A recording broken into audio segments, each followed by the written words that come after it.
Cihazınızın tamire mi ihtiyacı var? Ücretsiz teşhis sunuyoruz. Kapınıza kadar alıyor ve teslim ediyoruz, telefon veya seyahat gerekmez.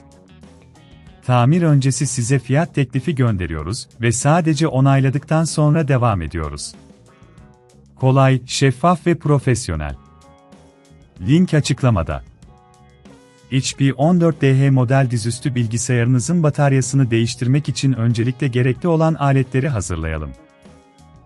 Bir tornavida seti, plastik bir açma aracı, temizleme bezi ve antistatik bileklik gerekecek. İlk önce, bilgisayarınızı kapatın ve fişini çekin.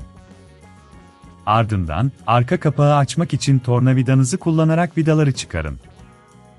Vidaların sayısını ve yerlerini not almayı unutmayın. Arka kapak açıldıktan sonra, bataryayı göreceksiniz. Bataryanın bağlantı noktalarını dikkatlice kontrol edin. Bağlantı noktasını açmak için plastik açma aracını kullanarak nazikçe kaldırın. O aşamada, bataryayı çıkarmadan önce temiz bir bez ile iç kısmı silmek iyi bir fikirdir. Kir ve toz, bilgisayarın içindeki bileşenlere zarar verebilir. Eğer bunun çok zor olduğunu düşünüyorsanız, evden alım ve teslimat hizmeti sunduğumuzu unutmayın. Bu sayede, bilgisayarınızı evden alıp tamir ettikten sonra geri getirebiliriz. Yeni bataryayı yerleştirmeye geçelim. Yeni bataryayı, eski bataryanın yerleşim şekline göre dikkatlice yerleştirin ve bağlantı noktasını tekrar bağlayın. Bu işlem tamamlandığında, arka kapağı tekrar yerine oturtun. Vidaları dikkatlice yerleştirerek sıkın. Vidaların tam oturduğundan emin olun. Tamir öncesi fiyat teklifi almak isterseniz, bizimle iletişime geçebilirsiniz. İşlemin maliyeti hakkında ön bilgi sahibi olmanıza yardımcı olacaktır.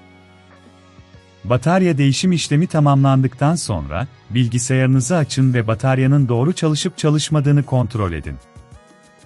Eğer bir sorunla karşılaşırsanız, telefon yok, seyahat yok diyerek, profesyonel teşhis hizmetimizden yararlanabilirsiniz.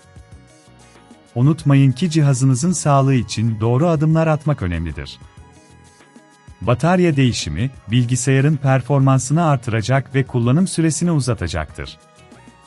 Cihazınızın tamire mi ihtiyacı var? Ücretsiz teşhis sunuyoruz. Kapınıza kadar alıyor ve teslim ediyoruz, telefon veya seyahat gerekmez.